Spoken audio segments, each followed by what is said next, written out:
Chapter 34. It took several minutes for the Timidai commander to realize that something had gone badly wrong.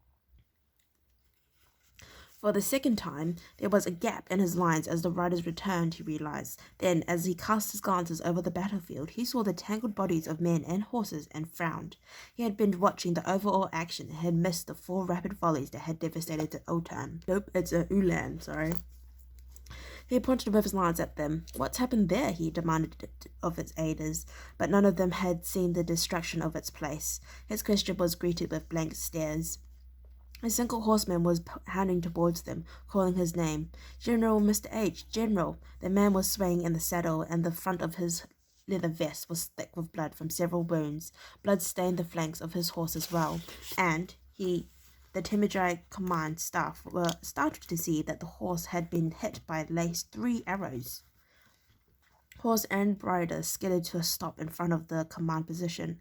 For the horse, it was the final effort. Weakened by loss of blood, it sank slowly to its knees, then rolled over on its side, its injured rider only managing to escape being pinned at the last moment.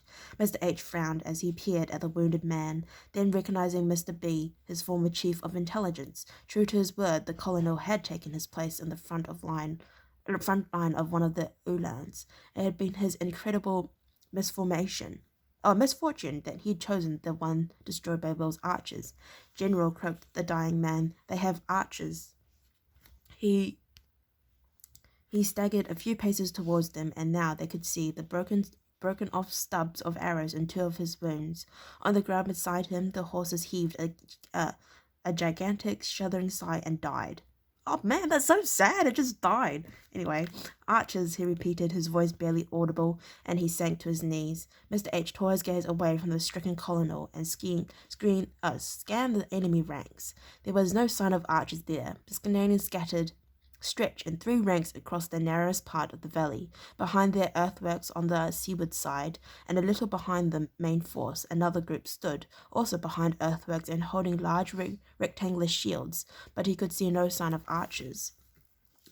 There was one sure way to find them, he thought. He gestured towards his next 10 Ulans. Attack, he said briefly, and the bugler sounded the call. Once more the valley filled with the jingle of harness and the thunder of hoofs as they drove forward. In front of him the colonel slumped forward, face down in the sodden grass. Mr. H made the Timidai gesture of salute, raising the left hand to his lips, next extending it out to the side in an elaborate, flowing movement. His staff did likewise. Mr. B had redeemed himself, he thought. In the end he had brought his general a vital piece of intelligence, even if it had cost him his life. This is a bit sad, isn't it? Will watched the approaching cavalry as, once again, they began their wheeling, circling dance. Horace stirred beside him, but some sense warned the young ranger not to expose his men yet. Wait, he said quietly. He had half expected that a concentrated attack would be launched towards their position, an attempt to wipe them out, but this attack was like the previous one, launched along the entire front. That could mean only one thing. The Timidai leaders hadn't pinpointed the archer's position. Arrows began falling on the Scandinavians' line, and once more the 3 ranks covered up with their shields. As before, a troop of Timidai broke off their maneuvering and drew sabres to launch a lightning attack on the unsighted Scandinavians. This time, however, Will was looking beyond them to identify the support group who would open the fire to the Scandinavians as their comrades withdrew. He saw them, a Ulan which had drawn to a half some 50 meters from the Scandinavian front rank. Load, Will yelled down his line. Then, in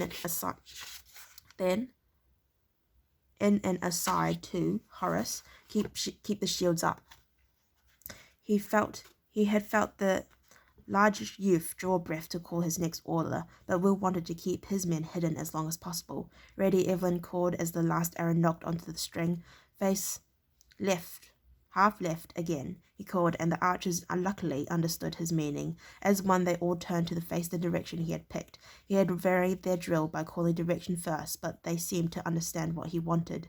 Position 3, he yelled, and the arms came up to maximum elevation, 100 of them moving as one. Shields down.